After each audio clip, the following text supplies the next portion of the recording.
Welcome to Remote Teaching Diaries presented by Quizlet. Today's conversation is the first in Quizlet's new teacher-centered video series. Through these conversations, you will hear various teachers share their experiences with remote learning during these unprecedented times in our country and the field of education. My name is Susie Gomez, and I am your host and moderator today. I am a middle school English teacher, entering my 10th year of teaching in Southern California. I am a Google certified educator and currently part of the California Federation of Teachers Committee for English Language Learners. With me today, I have three amazing educators. We have Carly Lanes, a high school moderate to severe special education teacher in Southern California. The program she works with focuses on functionals, academics, and independent living skills. Hi, Carly. Hi. I am Carly, and this is my 5th year teaching. I started out teaching in an autism-focused classroom, and now I am in a non-categorical special day class. My students have moderate to severe disabilities, and many are English language learners as well. The main focus of our program is independence, and I love getting to see my students shine once they learn those foundational skills. Welcome. Next, we have Kyla Phillips, a 7th grade language arts teacher and an inclusion classroom in Georgia. She's taught high school English in the past and has also spent a year overseas teaching in China. Hello, my name is Kyla, and I am currently a 7th grade language arts teacher, and this is my 7th year teaching. And like Susie said, I am in an inclusion classroom. I teach at a Title I school, and the demographics of our students is very diverse. And right now I have students with special needs in my class, as well as general ed students in my classroom. And I have a co-teacher who is with me all day. Perfect. And last but not least, we have Natalie Priester, who teaches middle school English learners. She is a Google certified innovator and the co-founder of Teacher Mama Collective. Hi, Natalie. Hi, I'm Natalie. This is my 18th year of teaching. I began teaching in a rural border town. I primarily taught Native American students, and then I taught at a residential high school for foster youth for 10 years. I taught English 9, 10, and a bunch of electives while I was there. Now I teach English language learners in a middle school in Riverside County. We're in the city of Paris. Our middle school is actually the lowest socioeconomic middle school in the area.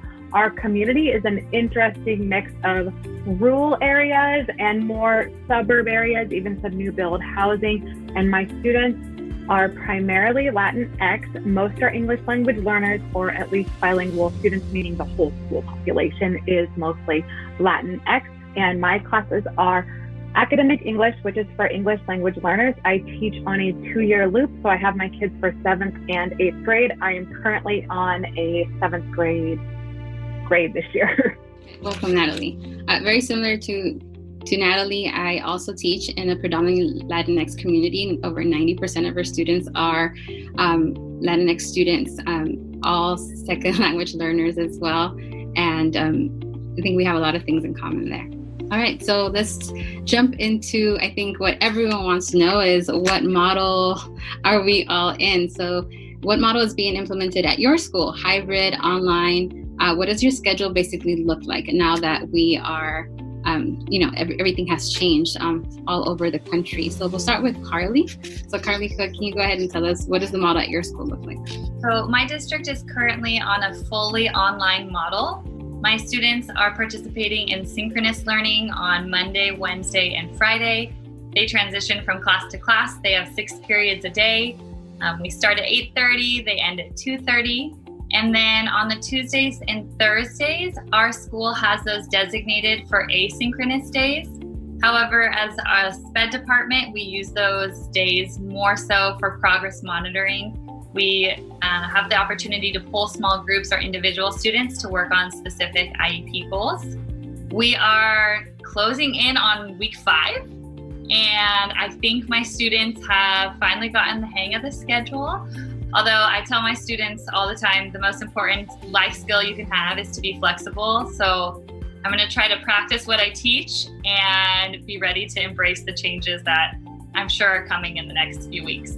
What about you, Kyla? I think that you have the most interesting model to share. So our school is currently doing the hybrid model, and our surrounding schools in the county are implementing the same system as well. There are technically two groups of students. There's groups of students who chose to do online schooling, and there are virtual teachers who are solely doing digital learning. And then there are teachers that I am in that group where I'm doing hybrid. I'm doing a hybrid model where I see students 2 days a week, and I see two different groups of students.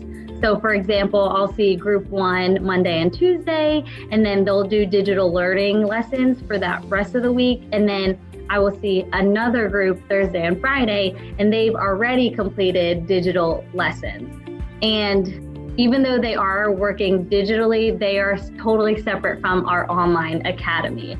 So technically we kind of have a mix of two groups in our school. And then on Wednesdays, we do not have any students, and that is PD day, that is communicating with parents or meeting with different students for if they need specific help on anything. So I have a hodgepodge of schedules right now. That sounds like a lot of work right now. And I'm sure a lot of teachers are going to have a lot of questions for you about that model, especially I know in California, some schools are just starting to transition into hybrid or thinking about it. So we're definitely looking at teachers like you for guidance on that. All right, Natalie, what does your schedule look like? First, I want to say my district is a 1-to-1 Chromebook district, and we have been for as long as I've worked there. It's part of the reason why I moved to this district. So that being said, we are fully online, and our schedule is a little tricky. Our district is mostly high school district, and we're one of the only middle schools there. So here's our schedule. On Monday and Wednesdays, I see my odd class periods for synchronous or live lessons. During their even class periods, they do asynchronous lessons. And then on Tuesday and Thursday, I meet with my even periods, and my odd periods do their asynchronous work. I call it live and non-live, it's just easier. And then on Fridays, I only see my second period, and then we have that time to meet with students, meet with parents, do PLC work, and everything else. But I have a little hack. I teach block schedules, and so I've actually been seeing my students every single day, Monday, Tuesday, Wednesday, Thursday, which I think has helped us to make more progress in a short amount of time. Yeah, that's great that you get to see all your students throughout the week.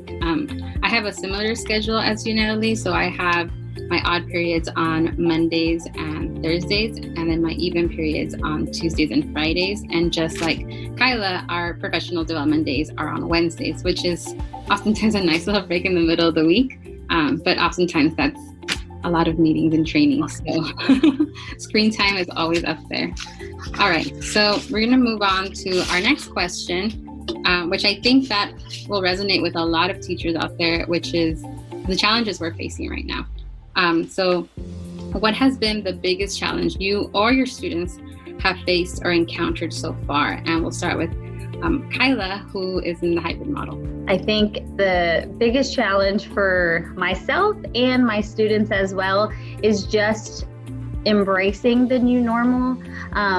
Yes, we are back in the schools, and yes, we're back in the classrooms, but things are obviously different than the beginning of last year. I always usually do, fun icebreakers. This is a time where you get to revisit some of your old students, and it's a fun reunion because you haven't seen people in over the summer. But this year, students don't have the opportunity to socialize in the mornings. They are not able to go to the cafeteria for lunch, and they're not able to go to the gym for afternoon dismissal. So that means that we have small groups of students in our classes all day, except for planning. So I think the biggest challenge is for all of us just to embrace the new normal that we have. And even though, again, we are in the school, it is definitely a bit different, but just learning to take every day by day, and embracing that. Thanks for sharing. I think that's something that we all kind of want to know, what would be the biggest challenge when we go back into the classroom. I think that everyone thinks that everything's just going to go back to normal, but it's not. So that's great to hear, to know that there's things that we need to look forward to when we go back. And Natalie, what has been your biggest challenge? The biggest challenge for my students and for me to help them work through has been the logistics that hit them because they are English language learners. Our schedule has been challenging, helping kids find their teachers, find their Google Meets, find their Google Classrooms, go to the right class on the live, non-line time has been very challenging for them. And it's compounded by the fact that in their homes, they don't have an adult most of the time sitting next to them who's totally helping them through everything. Their parents are working, taking care of other kids in the house, and that makes it really, really hard for them to figure out just what to do, in addition to the fact that they're learning English and so are the adults in their home. So I've been using every single translate tool imaginable to try to reach out to them, and I'm trying to give extra support.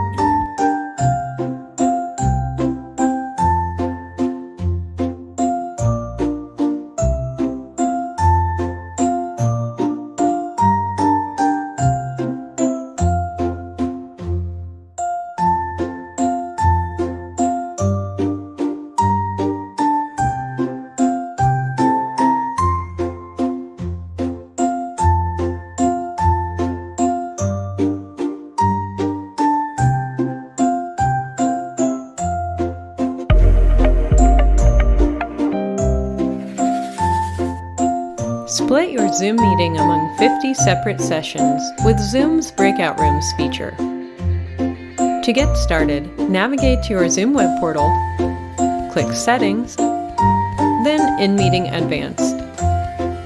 Ensure breakout rooms are enabled. Below, check the boxes to select additional options. For example, broadcast voice to breakout rooms, or allow hosts to view activity statuses of participants in breakout rooms. Once in a meeting, if you are the host or co-host, click the breakout rooms icon in your main toolbar and select your number of rooms. You have 3 choices for how to form groups. Assign automatically to randomly group participants in an even or near even split. Assign manually, to have the host or co-hosts choose groups for participants. Or, let participants choose their rooms and move between them freely. Once configured, you may move and exchange participants, or add, delete, and rename rooms within this window. Click the Settings menu or gear icon in the bottom left corner of this window to reveal more options, including the ability to set a time limit with a countdown clock. When you're ready, click Open All Rooms. Depending on which options you've chosen, participants may see a pop-up asking them to join their assigned room, choose a room, or be moved automatically. Participants will enter a separate virtual meeting space with the rest of their group. This room functions just like the main room in that participants can turn their audio and video on or off, share screens,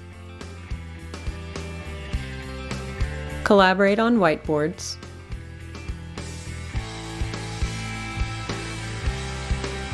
and use reactions or in-meeting chat, as long as all of those features are enabled in the main meeting. Chats exchanged to everyone in a breakout room are only shared with that group, rather than all participants, while the room is open. There are a few ways hosts and co-hosts can support participants. First, if enabled, view participants' audio and video statuses and which participants are screen sharing. Next, hosts and co-hosts can move or exchange participants between open rooms.